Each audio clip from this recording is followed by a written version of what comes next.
जाइए, सभी सर को एक स्क्वायर भेंट करिए। हाँ, सैल्यूट करके, हाँ सैल्यूट करके सभी सर को पर हाथों लहराएंगे, ताली बजा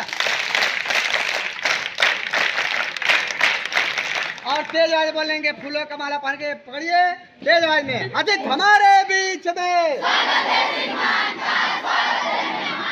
अतिथि हमारे बीच में, अतिथि जी आए हैं, अतिथि जी आए हैं। हर सर, हर सर स्काउट और गाइड इधर बढ़िए, आगे बढ़िए इधर। आप सहयोग की भावना और जो है तो हमने सुना है आपकी ख्याति जो है बहुत दूर दूर तक है और सहयोग बहुत है। तो जिनको यहाँ के क्षेत्रीय लोगों ने विद्यापति के रूप में भी पहचानने का काम किया था, स्वर्गीय पंडित रामजी मिश्र को मैं हृदय से वंदन अभिनंदन आभार व्यक्त करता हूँ। आपको इस विद्यालय में आमंत्रित किया गया, आप इस समय आपका भाई, आपका बेटा आपके बीच में आए। प्रबंधक श्री विनय मिश्रा जी, उनको भी धन्यवाद देता हूँ। विद्यालय राष्ट्रीय इकाई कौड़िया में संस्थापक अभी महाराज बाबा के बारे में बात हो रही थी, उन्होंने कितना ही तपस्या करके यह कार्य प्रारंभ किया होगा। अपना घर अपने महल बहुत लोग बना लेते हैं, वो लोग प्रेरणा स्रोत होते हैं, महान होते हैं जो ऐसे कार्य करते हैं। इसलिए उनको हृदय से बहुत बहुत साधुवाद आभार व्यक्त करता हूँ। ऐसे लोग समाज में रोज पैदा हो और मैं नमन वंदन करता हूँ। आज अभी हमारे प्रिंसिपल साहब कह रहे थे कि कुछ गरीब बेटियां आती हैं, कुछ अमीर बेटियां आती हैं। इस भारत का सौभाग्य है कि ऐसा देश का यशस्वी प्रधानमंत्री मिले हैं श्री नरेंद्र भाई मोदी, जिसको इन्होंने इस गरीबी के अभिशाप को दूर करने का प्रयास किया। मैं अपने गुरु लोगों से भी कहता हूं, आप बेटियों को भी एक प्रेरणा के रूप में बताता हूं कि देश के ऐसे यशस्वी प्रधानमंत्री हैं जिन्होंने एक व्यवस्था किया कि आपको पुस्तक की व्यवस्था, आपको पढ़ने की व्यवस्था, निःशुल्क शिक्षा की व्यवस्था, अन्न की व्यवस्था भी किया। आप अपने अंदर आत्म डेवलप करके इस प्रांगण में आइए। कोई विद्यालय छोटा बड़ा नहीं होता। आप में से बहुत सारे बच्चों ने अब्दुल कलाम का जीवन परिचय निश्चित रूप से पढ़ा। आप कल्पना करिए जिसकी बहुत संख्यक बहनें होती थी और वह एक गरीब का बेटा के शिक्षा अध्ययन करते थे और अंतिम समय तक, मरते समय तक वो शिक्षा कार्य में करने को जा रहे थे, शिक्षा संस्थानों में पढ़ाने के लिए, और ईश्वर और अल्लाह ताला ने उनको अपने पास बुला लिया। बात अब्दुल कलाम की इसलिए हो रही है कि आवश्यकता विकास की जननी है। आपके अंदर एक आत्मा डेवलप होना चाहिए।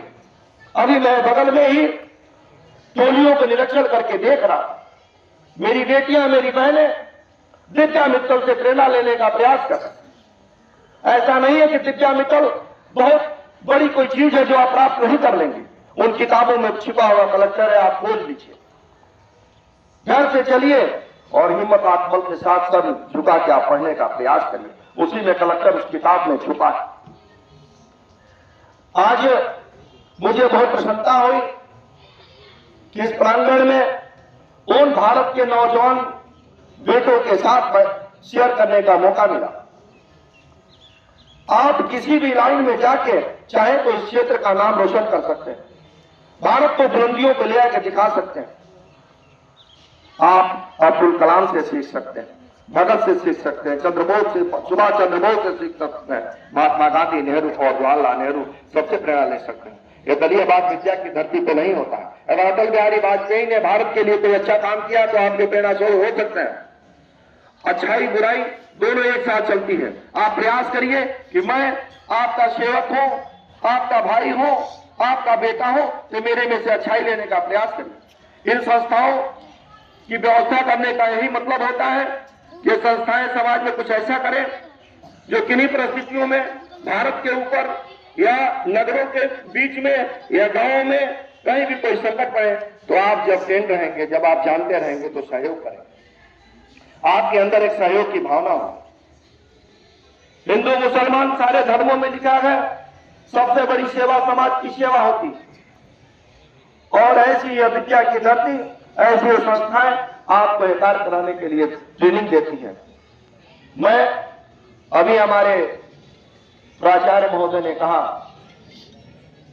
कि यहां आरओ की व्यवस्था नहीं, मैं निश्चित रूप से प्रयास करके आरओ लगवाने का काम करूंगा। और मुझे विश्वास है अपने यशस्वी मुख्यमंत्री उत्तर प्रदेश सरकार पे, मुझे विश्वास है अपने कर्म पे, मुझे विश्वास है कि आपने मत दिया था, मैं निर्वाचित होकर आपके बीच में खड़ा हूं और मदीने की टोपी पहनकर असलम भाई वोट कर रहे थे और काशी का तिलक लगा के राय साहब हमको चल दे। मैं सबको लेकर चलना का प्रयास करूंगा और मां मेरा वादनी से सर्वत प्रार्थना करूंगा, हे मां आप इस बहनों में शक्ति के रूप में विस्तार करके मुझे आशीष दे कि मैं हर कदम इन भाई बहनों के लिए खड़ा रहूं। आपके आशीर्वाद की जरूरत है। आपका बेटा आपका भाई बन के सेवा करने का मुझे बहुत अंदर से हृदय से मन में भाव होता है कि मैं क्या कर जाऊं। संवैधानिक रूप से मुझे शक्तियां कम मिली हैं, लेकिन मैंने आपके आत्मन से, सबके सहयोग से एक ऐसा प्रयास किया कि हर गांव में जो मेरे द्वारा विकास गति देने का प्रयास किया। कोई गांव छूटा हुआ राजनीतिक मंच नहीं है, कोई गांव शिक्षित लोग बैठे हुए हैं, कोई गांव छूटे हो गए हो, तो मेरे द्वारा कोई ऐसा कोई भेदभाव नहीं, मैं वहां खड़ा मिलूं। और आज ही मैं अपने खंड विकास अधिकारी के साथ इससे बात करूंगा और आरोप देने का भरपूर प्रयास करूंगा। और इसी के साथ इन मेरे बहनों को हृदय से स्नेह, मेरे भाइयों को प्रणाम और पूरे शिक्षा जगत विद्यार्थी को हृदय से नमन करता हूं। बोलिए भारत माता की, भारत माता की। बहुत बहुत धन्यवाद।